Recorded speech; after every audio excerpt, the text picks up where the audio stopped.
Hello, everybody, and welcome to our weekly Mind Stiller, which is a special time of just relaxing, letting go of fears and worries and anxieties and confusions and irritations and all those things that just keep us from experiencing the bliss of being alive. You know, we can choose to be happy. We can choose to be more aware of what's making us irritated and choose to focus on the things that uplift our connection to the truth about life, in my opinion. This is just my opinion here. Everybody's got their opinion, right? Everybody, talking heads. But my opinion comes from my experience. And I certainly have been in disturbed states of mind, and I have worked hard to achieve what I call serenity, or some people call it contentment, and some people call it equilibrium, where you're neither too much this, crazy with joy, or too much that, like really sad and confused or affected. And it's that state in the middle. The Buddhists call it the middle way. It is neither this, neither that. Accepting life as what it is and realizing that we have free will and we can choose to accept each moment as it is, even if apparently bad things are happening. So I'll give you an example. Before we go into our real mind stilling, which is with breath, which is away from thinking, but I just want to share with you a thought. Today is the 5th anniversary of my mother, who left her physical body 5 years ago on this day. And it's a special day for those of us who honor the connection of all life in terms of when somebody leaves their body, they have not really left us. They have changed their form, they have changed their manifestation, they have changed their energy field. Now, I was shown this concept by a dear friend of mine who's a thanatologist. And that's a form of nursing. Now it's called hospice nursing. But it's a form of consciously embracing what is known in thanatology as life transition. So I thought it would be interesting to share with you today what I'm going through personally, because perhaps more than likely you have been affected by somebody else's in your life leaving you physically. Perhaps somebody has died of COVID. Perhaps somebody has just passed away from old age. Or a pet could just have left their body. A friend of mine just tragically, their pet just dropped dead too early in life. But when we have the absence of somebody who's dear to us through what's known as death, we can think of it a different way if we choose to. And that's what I'm going to share with you today. It has to do with what we work with here in We Are One Love, this wonderful group that centers on love and puts a lot of focus on healing, first ourselves, and then others, and the whole world, the planet. We send our love in the form of intention to heal whatever needs healing. So when we think of physical life as being just a step on the journey that we're all on through this magical mystery tour called existence, when one of us leaves our body, yes, there's a big loss. But that essence, that person's essence, is never lost. It's held very closely in our hearts. It's held very closely in our spiritual connection. with that essence. And that's also a mental connection. Like I can commune with my mother.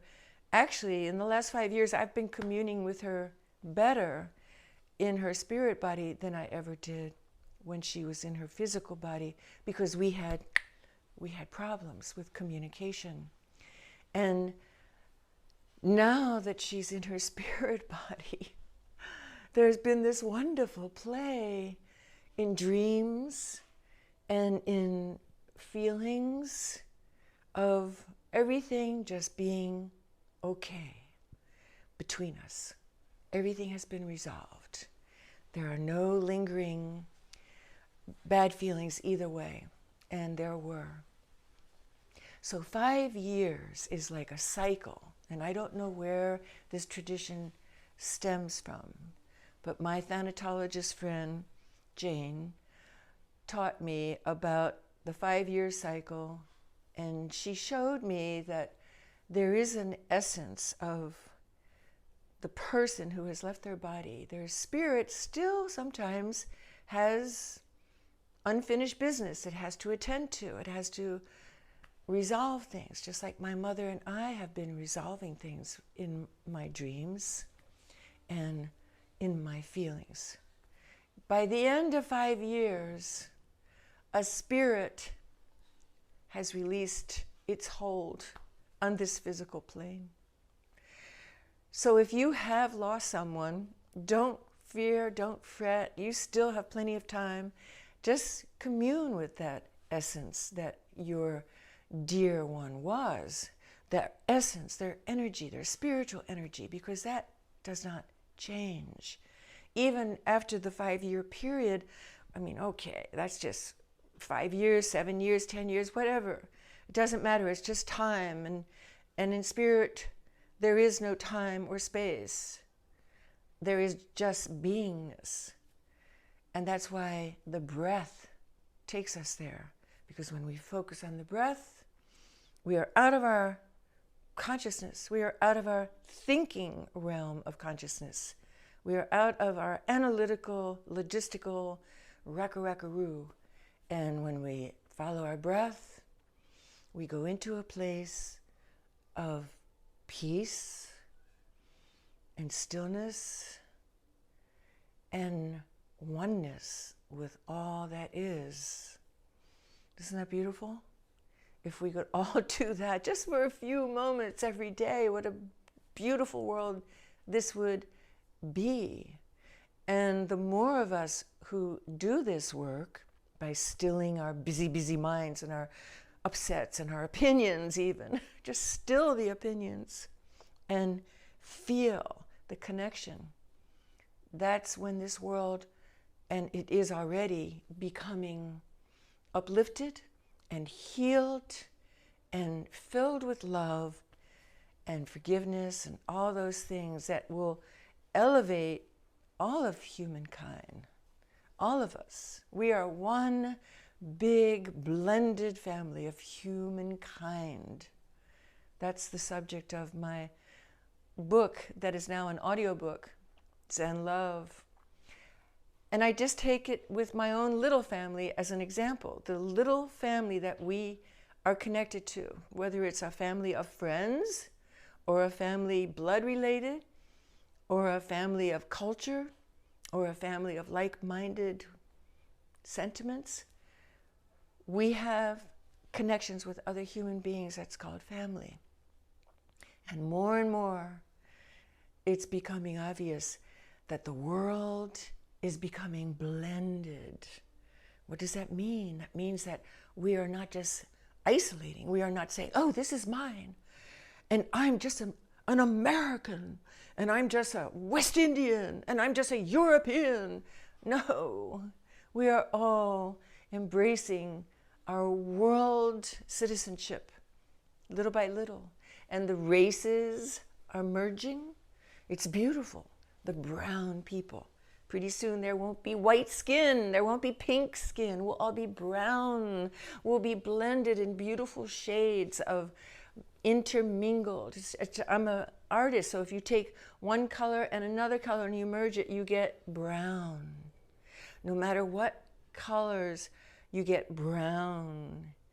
And sooner or later you realize, oh, you get a different brown when you merge red and green, or blue and orange, or purple and yellow.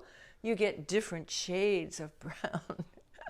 I know this because I've experimented a lot with color. So we are on the cusp of becoming one beautiful blended family of humankind. And that's what we're going to celebrate today. No sorrow about losing our loved ones. No anticipation about what tomorrow may bring. No regrets about what yesterday was.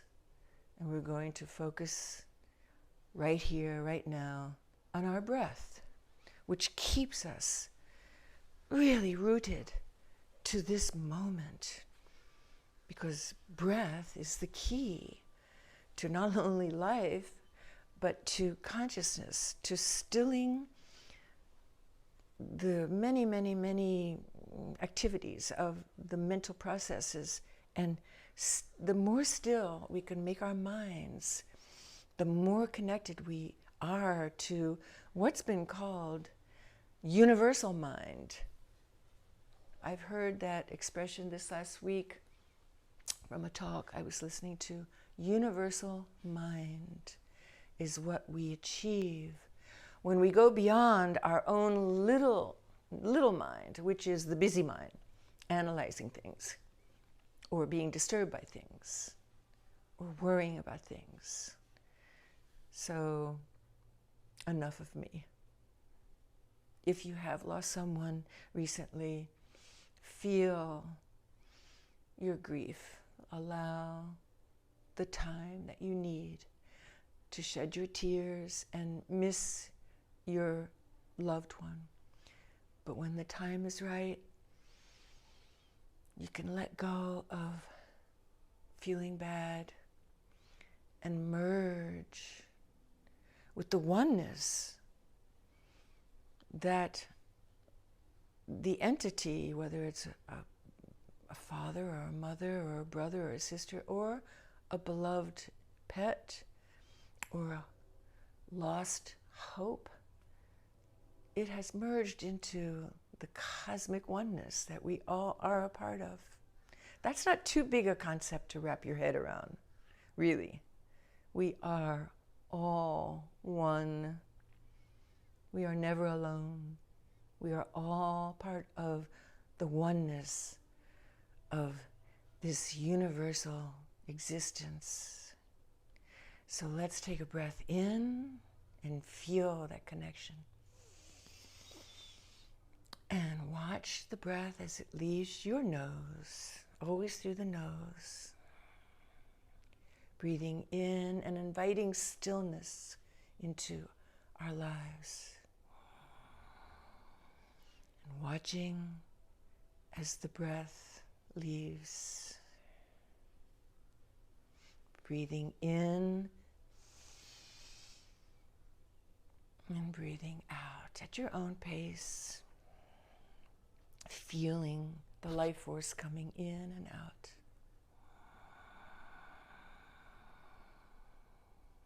Feeling the stillness.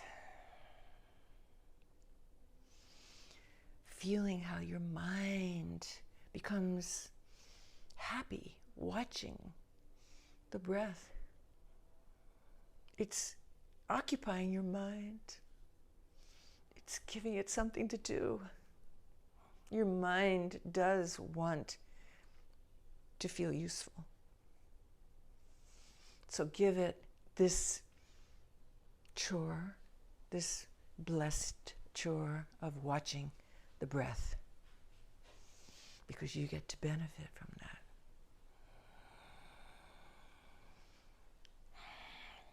It only takes a few breaths to switch from the wreck-a-wreck-a-roo of busy mind to the stillness of universal mind.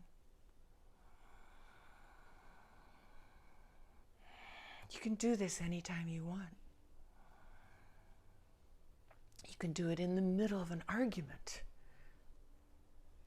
You could do it in the middle of your own work. All it takes is your attention on your breath.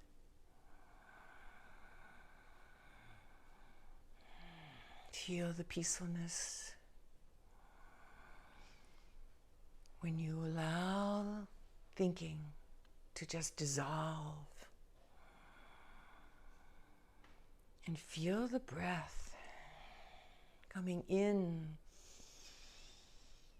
and leaving you. Coming in, giving you life, and leaving you. One day you will join the oneness again. And it will be an okay time because you've practiced letting go of this busy mind. My meditation teacher told me, and this is no secret, that the more we practice stilling the mind, the more we're prepared for our own death. And the more we can embrace it with joy, because we've practiced. And we know it's okay to let go of all that busy stuff. We know that that's part of life, is to have stillness and serenity and contentment. There's a time and place for everything. Let's soak up this bliss of being through our breath. Watching our breath, riding our breath, being our breath.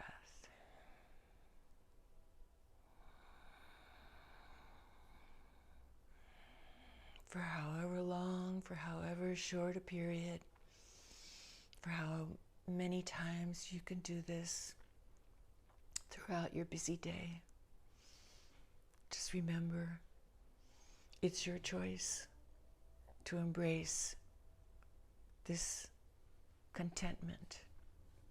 Some people call it happiness, but contentment, I think, is a better word. So I send you my blessings, and until we meet next time, I send you love and whatever else you need. Energy, courage, it's yours for the asking. Don't forget to ask. I learned that again this week. If you ask your inner self, you will receive what you ask for.